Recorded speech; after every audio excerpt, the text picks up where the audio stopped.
짝! 시어머니 강옥희의 머리가 살짝 휘청였고 뺨은 며느리 정수진의 손자국이 선명하게 남았다. 아, 씨. 그러게 어른답게 가만히 계시지 그랬어?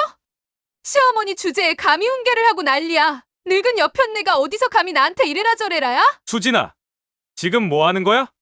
당신은 조용히 해. 어머님이랑 나랑 문제야. 정수진은 싸늘한 시선으로 남편을 제압하고 다시 강옥희를 내려다보았다. 강옥희의 주름진 얼굴이 굳어 있었지만 예상했던 울컥하는 분노나 억울함 따위는 보이지 않았다. 그 대신 어딘지 모르게 섬뜩한 기운이 감돌았다. 그리고 미소를 지었다. 순간 정수진의 몸이 순간적으로 굳었다. 뭔가 이상했다. 화를 내야 할 사람이 저렇게 여유로워도 되는 걸까? 하지만 그녀는 곧 어이없다는 듯 피식 웃으며 돌아섰다. 뭐, 어쨌든 이제 알겠죠? 여기서 누가 왕인지. 정수진은 유유히 거실을 가로질러 침실로 들어갔다. 그 순간 강옥희는 눈을 가늘게 뜨고 천천히 자신의 뺨을 쓸었다. 내 뺨을 때린 손, 이제 너의 인생을 때리게 될 거야. 그녀는 조용히 속삭였다. 그리고 천천히 복수의 첫 단추를 끼우기 시작했다.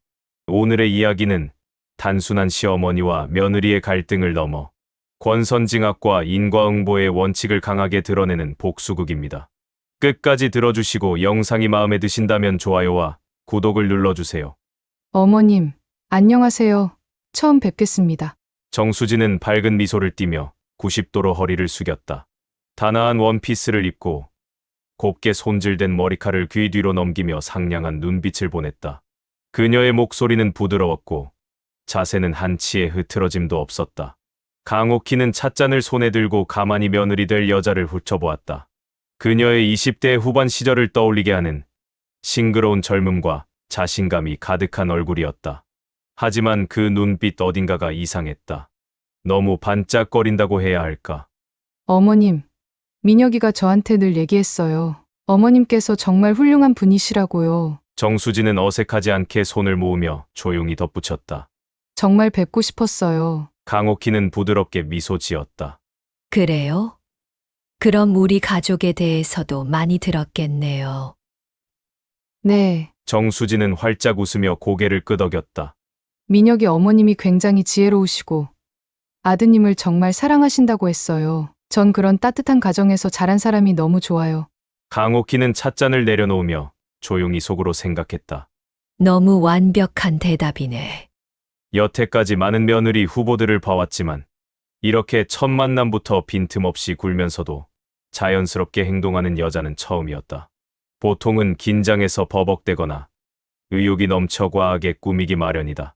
그런데 정수진은 마치 연극이라도 하듯 정확히 적당한 모습만을 보여주고 있었다.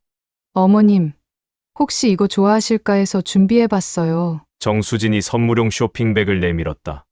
안에는 최고급 홍삼 세트가 들어 있었다.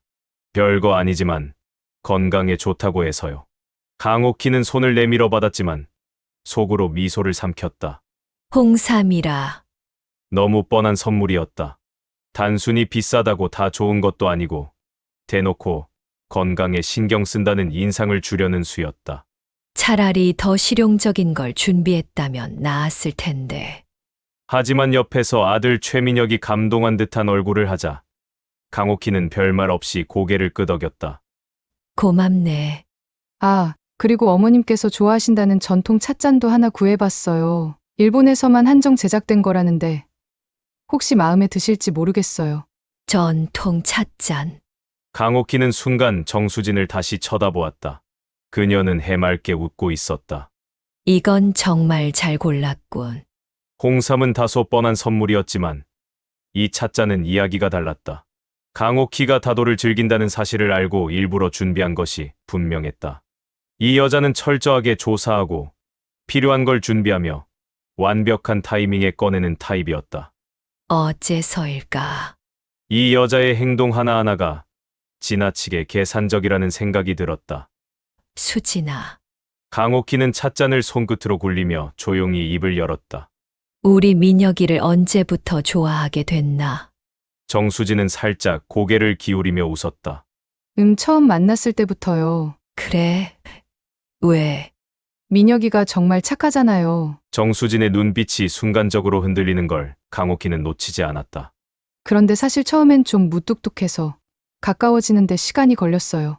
하지만 알고 보니 정말 따뜻한 사람이더라고요.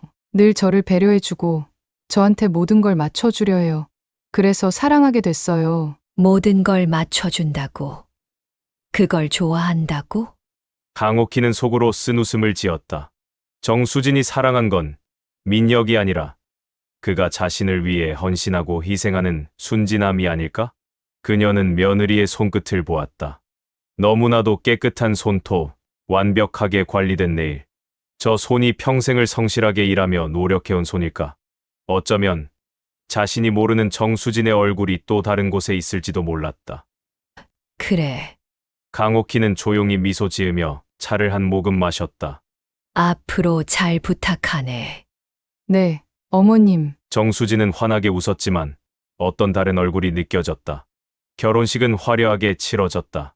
유명 호텔에서 진행된 예식은 깔끔하고 우아했으며 정수진은 하얀 드레스를 입고 완벽한 신부로 빛났다.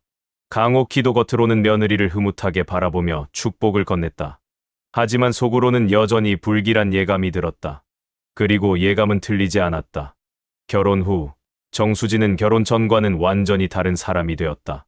어머니, 아침부터 왜 이렇게 시끄러우세요? 결혼한 지 일주일째 되던 날, 강옥희는 여느 때처럼 이른 아침에 일어나 식탁을 정리하고 있었다. 그런데 거실로 나온 정수진이 눈을 비비며 귀찮다는 듯 인상을 찌푸렸다. 강옥희는 당황스러웠지만 부드럽게 미소 지었다. 아침은 먹어야 하지 않겠니? 민혁이 출근 준비도 해야 하고. 정수진은 한숨을 쉬며 머리를 긁적였다. 어머님, 저희 결혼했잖아요. 이제 저도 남의 집 귀한 자식 챙기는 거 힘들어요. 남의 집 귀한 자식. 강옥희는 순간 당혹감을 감출 수 없었다. 분명 전에는 민혁이가 모든 걸 맞춰줘서 사랑하게 됐다고 했던 며느리였다. 하지만 지금 그녀의 태도는 전혀 달랐다. 민혁이가 직장에서도 바쁘고 힘드니까 아침밥이라도 챙겨주면 좋지 않겠니? 그럼 어머님이 해주세요. 강옥희는 순간 귀를 의심했다. 정수진은 지겨운 듯 손을 휘저으며 말했다. 아니, 어머님도 어차피 아침 일찍 일어나시잖아요? 그러니까 그냥 어머님이 계속 해주시면 되죠. 저도 출근해야 해서 아침부터 정신없어요. 강옥희는 더 이상 말하지 않았다. 그저 조용히 그녀를 바라보았다. 이제야 진짜 모습을 드러내는구나. 며칠 후 거실에서 TV를 보던 정수진이 갑자기 한숨을 푹 내쉬었다. 아, 진짜. 어머님, 이 집 너무 답답하지 않아요? 강옥희는 책을 읽던 중이었다. 무슨 말이니? 이 집이 너무 칙칙해요. 인테리어도 그렇고 분위기도 그렇고 좀 바꿔야겠어요. 이 집은 내가 30년 동안 살면서 애정을 쏟은 곳이다. 갑자기 바꾸는 건 쉽지 않아. 정수진은 팔짱을 끼며 비웃듯 말했다. 어머님, 솔직히 옛날 스타일 너무 촌스러워요. 그리고 이제 이 집 제 남편이랑 제 집이잖아요? 좀 바꾸는 게 어때요? 이번엔 강옥희도 표정을 굳혔다. 우리 집이라고? 내 민혁이가 사는 곳이면 제 집도 맞잖아요? 강옥희는 순간 오싹한 기분이 들었다. 이 여자는 정말 단단히 착각하고 있었다. 자신이 민혁과 결혼했다고 해서 이 집을 통째로 자기 것이라도 된 듯이 여기고 있었다. 그제야 강옥희는 확신했다. 이 여자는 언젠가 이 집에서 자신을 밀어낼 것이다. 결혼 후 한 달이 지나자 정수진은 완전히 본색을 드러내기 시작했다. 처음에는 단순히 강옥희를 귀찮아하고 가볍게 무시하는 수준이었다. 하지만 이제는 대놓고 그녀를 하녀 취급하기 시작했다. 어머님, 거기 좀 비켜주세요. 강옥희가 거실에서 차를 마시고 있는데 정수진이 갑자기 소리를 질렀다. 그녀는 소파에 털썩 앉으며 리모컨을 집어들었다. 어머님이 저기 앉아 계시면 제가 TV를 제대로 못 보잖아요. 강옥희는 조용히 찻잔을 내려놓았다. 나는 여기서 책을 읽고 있었는데. 아, 그러시구나. 근데 저는 드라마 봐야 하거든요. 정수진은 시선을 돌리지도 않고 말했다. 그리고는 TV 소리를 크게 키웠다. 강옥희는 무표정한 얼굴로 그녀를 바라보았다. 이제는 대놓고 자신을 이 집의 주인처럼 대하고 있었다. 최민혁이 퇴근하고 들어왔을 때 정수진은 상냥한 목소리로 다가가 그의 목을 주무르며 말했다. 오빠, 나 요즘 너무 힘들어. 최민혁이 놀란 듯 아내를 쳐다보았다. 무슨 일 있어? 아니, 그냥 어머님이랑 같이 사는 게 좀. 그녀는 일부러 말을 흐리며 남편의 반응을 살폈다. 왜? 어머니가 뭐라고 하셔? 아니, 그런 건 아닌데 오빠도 알잖아. 나는 결혼하면 신혼집에서 오빠랑 단둘이 살고 싶었는데 아무래도 어머님이랑 같이 사니까 좀 답답해서. 최민혁이 난처한 표정을 지었다. 그래도 어머님 혼자 두기엔. 아휴, 그러니까 오빠가 너무 착하다니까. 정수진은 애교 섞인 목소리로 말했다. 어머님이야 워낙 강한 분이시고 혼자서도 잘 지내실 수 있잖아. 근데 우리는 이제 결혼했으니까 우리만의 공간이 필요하지 않을까? 최민혁이 쉽게 대답하지 못하는 걸 보고 정수진은 속으로 미소를 지었다. 좋아. 천천히 밀어내는 거야. 어느 날 강옥희는 정성스럽게 저녁을 차렸다. 최민혁이 좋아하는 갈비찜과 나물 반찬들이 식탁 위에 가지런히 놓였다. 수진아, 밥 먹자. 그런데 정수진은 핸드폰을 들여다보며 킬킬 웃더니 식탁을 한번 쓱 보더니 얼굴을 찡그렸다. 어머님, 요즘 시대가 어느 땐데 이런 거 드세요? 강옥희는 젓가락을 내려놓고 정수진을 바라보았다. 무슨 말이니? 아니, 맨날 이런 음식만 드시니까 그렇죠. 어머님이 그러시니까 우리 오빠도 계속 그런 촌스러운 입맛을 못 버리잖아요. 정수진은 킬킬 웃으며 최민혁에게 고개를 돌렸다. 오빠, 우리 그냥 치킨 시켜 먹을까? 강옥희는 천천히 젓가락을 내려놓았다. 정수진의 태도는 이제 완전히 무례해졌다. 더 이상 예의를 차리지도 않았고 대놓고 이 집의 분위기를 자기 멋대로 바꾸려 들고 있었다. 하지만 강옥희는 화를 내지 않았다. 처음 뺨을 맞았을 때 강옥희는 그저 며느리가 순간적으로 욱했다고 생각했다. 하지만 그것은 단순한 실수가 아니었다. 그날 이후 남편이 집에 없을 때마다 정수진은 시어머니를 몰래 폭행했다. 아, 진짜 짜증나. 정수진은 현관에서 신발을 벗으며 소리쳤다. 강옥희는 조용히 부엌에서 설거지를 하고 있었다. 무슨 일이니? 어머님이 무슨 상관이에요? 그녀는 짜증난 듯 가방을 던지고 걸어오더니 강옥희 앞에서 팔짱을 꼈다.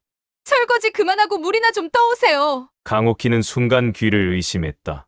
하지만 별말 없이 수건을 내려놓고 물컵을 잡으려는 순간 쾅! 정수진이 그녀의 어깨를 강하게 밀쳤다. 균형을 잃고 바닥으로 넘어지면서 손에 들고 있던 컵이 깨졌다. 아이, 진짜. 늙었으면 조심 좀 하세요. 정수진은 비웃듯 쳐다보더니 태연하게 소파에 앉았다.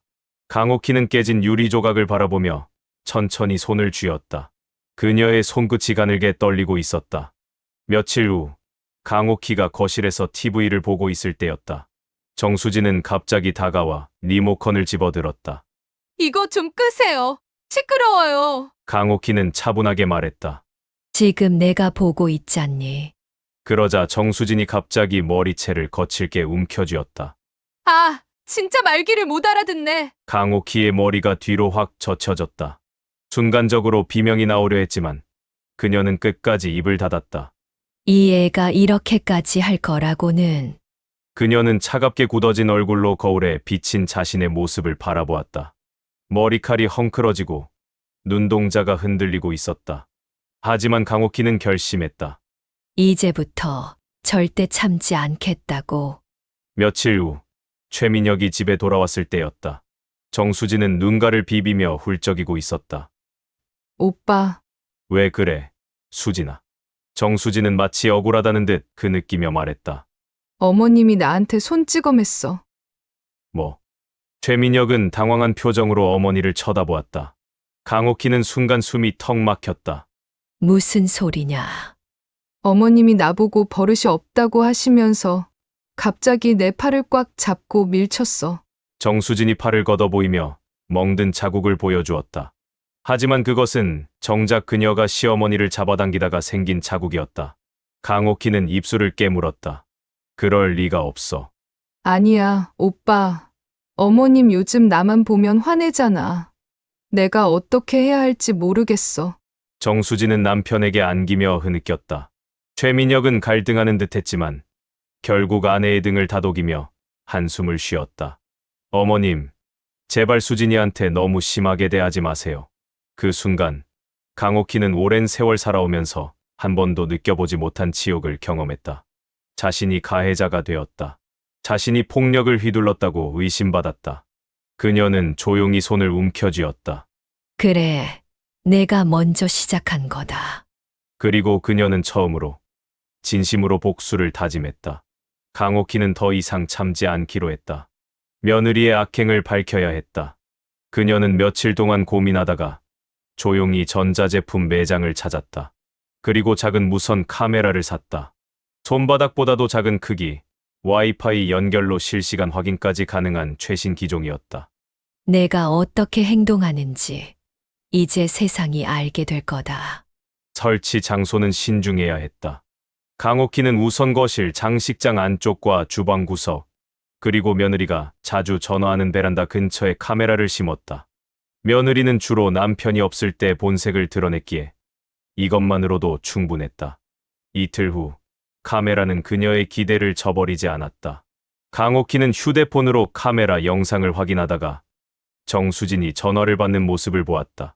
처음엔 상냥하게 통화하던 그녀는 갑자기 목소리를 바꿨다. 아, 씨! 나가 뒤지라고 해.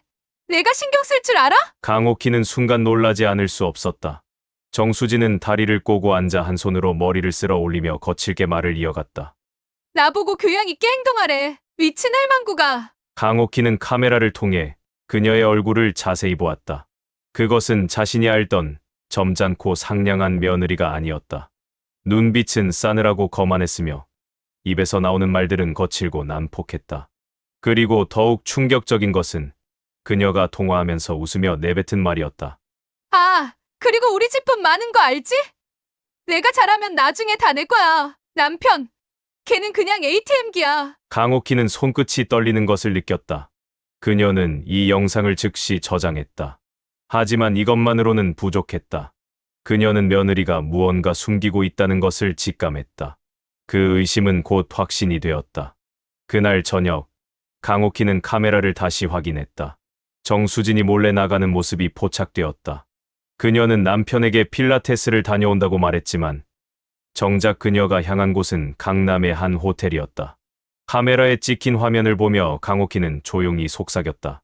내가 지금 무슨 짓을 하고 있는지 이제 내가 직접 확인해 줄게. 그녀는 재킷을 걸치고 조용히 호텔로 향했다. 강옥희는 며칠 동안 고민했다. 이제 며느리의 실체를 알게 되었지만 이걸 어떻게 터뜨릴지가 문제였다. 단순한 카메라 녹화 영상만으로는 변명할 여지가 있었다. 확실한 증거를 잡아야 한다. 한 방에 끝낼 수 있도록. 그녀는 조용히 휴대폰을 들어 한때 알고 지내던 사람에게 연락했다. 김 사장, 나 좀 도와줘야겠어. 전화기 너머에서 익숙한 목소리가 들렸다. 오랜만이네요, 사모님. 무슨 일입니까? 김 사장은 예전부터 알고 지내던 사설 탐정이었다. 남편이 살아있을 때 도움을 준 적이 있었고 그 덕에 오랫동안 인연을 유지하고 있었다. 조용히 처리해야 할 일이 있어. 사람 하나 뒤 좀 밟아줄 수 있겠나? 사모님, 대상이 누구죠? 우리 며느리야. 잠시 정적이 흘렀다. 며느리를 조사하시겠다고요? 그래. 이 여자가 뭔가 꾸미고 있어. 확실한 증거가 필요해. 김 사장은 가볍게 웃었다. 사모님, 믿어주신다면 확실하게 준비해 보겠습니다. 오래 걸리지 않을 겁니다.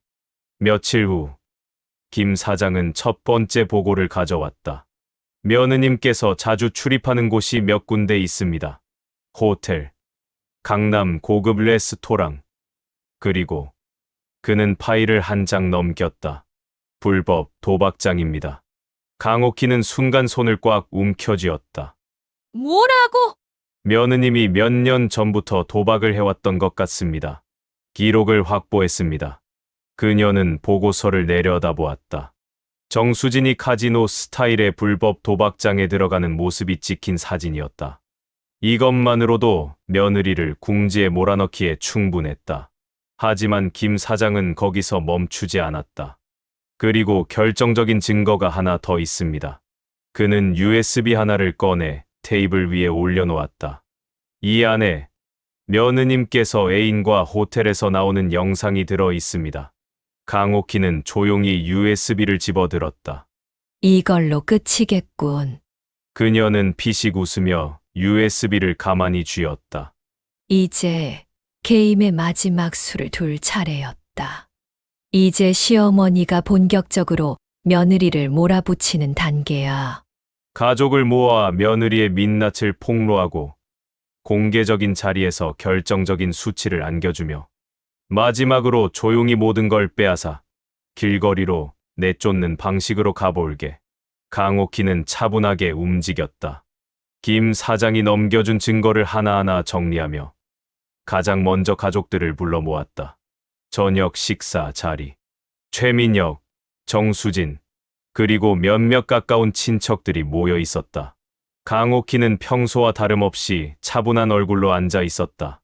어머님, 오늘 무슨 일이길래 다 모이자고 하셨어요? 정수진은 애써 평소처럼 행동했지만 왠지 모르게 불안함이 스쳤다. 그냥 우리 가족끼리 솔직한 이야기를 좀 해보려고. 강옥희는 미소를 지으며 USB를 꺼내 테이블에 올려놓았다. 이 안에 내가 한 일들이 들어있어. 정수진의 얼굴이 순간적으로 굳었다. 무슨 말씀이세요? 최민혁도 의아한 표정으로 어머니를 쳐다보았다. 내 아내가 필라테스를 다닌다더니 사실은 다른 남자를 만나고 있었다. 그 말과 함께 TV 화면에 영상이 재생되었다. 정수진이 호텔에서 낯선 남자와 팔짱을 끼고 웃으며 나오는 모습이 적나라하게 찍혀 있었다. 최민혁의 얼굴이 하얗게 질렸다. 수진아, 이게 뭐야? 정수진은 혼란에 빠져 허둥대다가 곧바로 눈물을 쏟으며 오열했다. 오빠, 이거 오해야. 저 사람은 그냥 친구야. 정말이야.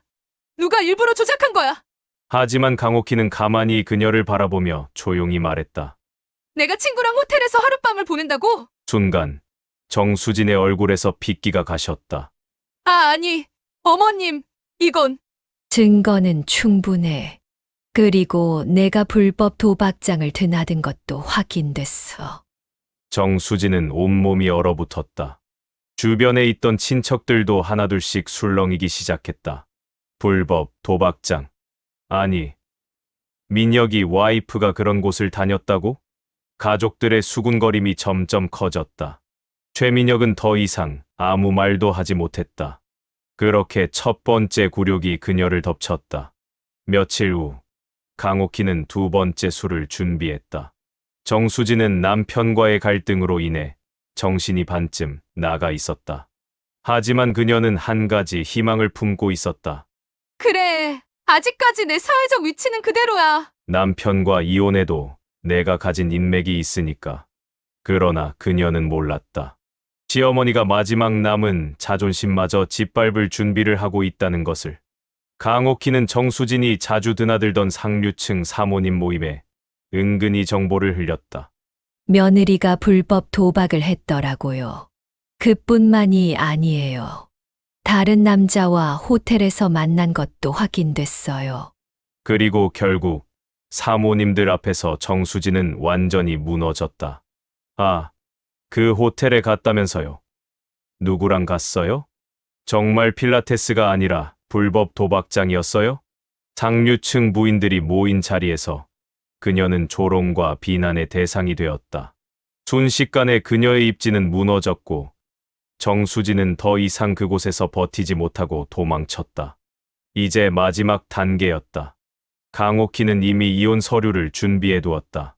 내가 사인을 안 해도 상관없어. 하지만 내가 가진 모든 걸 잃고 싶지 않다면 얌전히 서명하는 게 좋을 거다. 정수진은 이제 울 힘도 남아있지 않았다. 이혼을 피할 방법은 없었다. 최민혁은 이미 마음을 정리한 상태였고 그녀를 위해 싸워줄 사람도 남아있지 않았다. 그렇게 그녀는 쫓겨났다. 강옥희는 마지막으로 그녀를 바라보며 조용히 말했다. 내가 내 뺨을 때린 순간 내 운명은 정해진 거야. 정수진은 모든 걸 잃은 채 결국 길거리로 나앉았다. 그리고 강옥희는 조용히 차 한 잔을 따르며 창밖을 바라보았다. 이제야 모든 것이 제자리로 돌아왔다. 정수진은 초라한 모습으로 시어머니 앞에 무릎을 꿇었다. 비가 추적추적 내리고 있었다. 강옥희는 우산을 받쳐 들고 차분한 눈빛으로 내려다보았다. 한때 이 집의 안주인이 되겠다고 으스대던 여자가 지금은 머리칼이 흐트러지고 옷은 비에 젖어 있었다. 어머님, 제발 한 번만 기회를 주세요. 정수진은 흐느끼며 손을 모았다. 얼굴은 눈물과 비에 뒤섞여 엉망이었고 화장도 다 지워져서 초췌한 모습 그대로였다.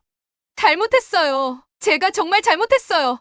한순간의 실수였어요. 다시는 안 그럴게요. 제발, 한 번만. 강옥희는 천천히 눈을 가늘게 떴다. 한 번만 실수. 그녀는 콧방귀를 뀌었다. 내가 내 뺨을 때릴 때 그때도 한 번만이었겠지. 정수진은 더욱 절박하게 고개를 조아렸다. 그건 제가 미쳤었어요. 순간적으로 욱해서 그랬어요. 어머님, 저한테도 한 번만 기회를 주세요. 민혁 오빠한테도 다시 잘할게요. 다시는 실수 안 해요. 제발요. 그러면서 그녀는 바지자락을 붙잡고 늘어졌다. 저 지금 갈 곳도 없어요, 어머님 부디. 강옥희는 아무런 감정도 담기지 않은 표정으로 그녀를 내려다보았다. 그렇겠지. 그리고 가볍게 발을 뗐다. 툭. 정수진이 붙잡고 있던 바지자락이 그대로 풀려나가며 그녀는 바닥에 풀썩 주저앉았다. 강옥희는 천천히 몸을 돌렸다. 내가 벌인 일의 대가야. 이제부터 내가 살아갈 길은 내 스스로 찾아야지. 정수진은 울부짖었다. 안 돼. 안 돼요. 이대로 나가면 저는 끝장이에요. 어머님 제발 한 번만, 단 한 번만 살려주세요. 강옥희는 미소를 지었다. 그러나 그 미소에는 차가운 기운이 서려 있었다. 내가 살 길을 찾는 건 이제 나랑 상관없는 일이야. 난 이미 내가 어떻게 될지 정리해 놨으니까. 정수진은 눈물을 닦으며 벌벌 떨었다. 그리고 그 순간 휴대폰이 울렸다. 그녀가 손을 부들부들 떨며 전화를 받자 익숙한 목소리가 들려왔다. 정수진 씨, 이번 주 중으로 계약이 해지될 예정입니다. 그녀가 다니던 회사였다. 뭐라고요? 정확한 사유는 말씀드릴 수 없지만 최근 귀하에 대한 여러 문제 제보가 들어와 회사 내부적으로 논의한 끝에 더 이상 근무가 어렵다는 결론이 나왔습니다. 아니, 잠깐만요. 제가 무슨... 또 전화가 끊어졌다. 그 순간 또 다른 메시지가 왔다. VIP 고객 혜택이 해지되었습니다. 귀하의 카드가 한도 초과로 인해 사용이 중단되었습니다. 대출 잔금 상환 기한이 임박했습니다. 순식간에 쏟아지는 메시지들. 정수진은 떨리는 손으로 화면을 내려보았다. 그녀가 붙잡고 있던 마지막 사회적 지위와 재산이 순식간에 사라지고 있었다. 그리고 휴대폰에 마지막으로 도착한 메시지. 정수진 씨, 최근 귀하의 사건이 언론을 통해 보도되었습니다. 그녀는 헛웃음을 터뜨렸다. 설마... 손이 떨려 뉴스를 확인했다. 기업가 아내, 불법 도박 및 외도로 사회적 논란. 그녀의 사진이 그대로 기사에 실려 있었다. 아니야, 이건 아니야. 그녀는 절규하며 바닥을 쳤다. 강옥희는 조용히 그 모습을 바라보았다. 그리고 조용히, 아주 조용히 마지막 말을 남겼다. 잘 살아봐. 그녀는 우산을 펼치고 그대로 돌아섰다. 정수진은 비에 젖은 채 텅 빈 거리 한복판에 혼자 남겨졌다. 그녀가 가질 수 있는 것은 이제 아무것도 없었다. 여러분 재미있게 시청하셨나요? 정수진은 결혼 전과 후의 태도가 극단적으로 다른 인물로 기회주의적이고 계산적인 성격을 가진 캐릭터입니다. 그녀는 처음에는 순수하고 착한 며느리인 척 연기했지만 결혼 후에는 본색을 드러내고 시어머니를 무시하고 조종하려 했습니다. 이는 단순한 무례함을 넘어 상대를 자신의 수족처럼 부리려는 권력 남용이었습니다. 그러나 그녀는 결정적인 착각을 했습니다. 가장 약해 보이는 사람이 반드시 가장 약한 것은 아니다. 강옥희는 단순한 노인이 아니라 오랜 세월을 살아오면서 사람을 보는 안목과 인내, 그리고 계획적인 사고를 가진 강한 인물이었습니다. 정수진이 그녀를 쉽게 밀어낼 수 있다고 착각한 것이 결국 몰락의 시작이었습니다. 이 이야기의 가장 큰 특징 중 하나는 즉각적인 감정적인 대응이 아닌 차분하고 치밀한 복수 과정입니다. 강옥희는 처음에는 모멸감과 분노를 느꼈지만 감정적으로 대응하지 않고 철저히 준비하여 정수진을 완전히 무너뜨리는 방식으로 복수합니다. 증거를 확보하기 위해 카메라를 설치하고 며느리의 불법 도박, 외도, 사치와 거짓말을 철저히 파헤치며 사회적으로도 그녀를 매장할 수 있도록 계획을 짰습니다. 즉, 단순한 개인적인 복수를 넘어 사회적, 법적, 심리적으로 며느리를 완전히 파멸시키는 방식을 선택한 것입니다. 이 과정은 독자로 하여금 긴장감을 유지하게 만들고 동시에 사이다 같은 통쾌함을 느끼게 합니다. 정수진이 몰락한 가장 큰 이유는 그녀가 결혼을 통해 얻은 사회적 지위와 경제적 혜택을 당연한 것처럼 여겼기 때문입니다. 하지만 신뢰를 잃는 순간 그녀가 누리던 모든 것은 한순간에 무너졌습니다. 남편에게 신뢰를 잃고 가족들에게 거부당하고 상류층 사모님들 사이에서 매장되었으며 결국 직장과 재산까지 잃게 되었습니다. 이것은 단순한 돈의 문제가 아니라 사람과 사람 사이의 신뢰가 무너질 때 얼마나 큰 파장이 일어날 수 있는지를 보여줍니다.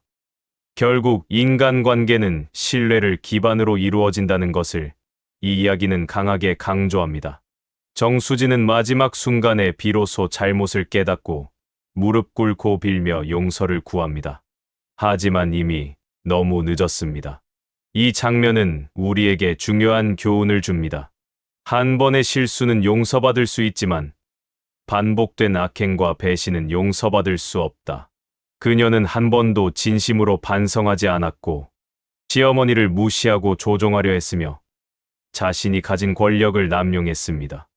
결국 그녀가 눈물을 흘리며 용서를 구할 때는 이미 모든 것이 끝난 후였습니다.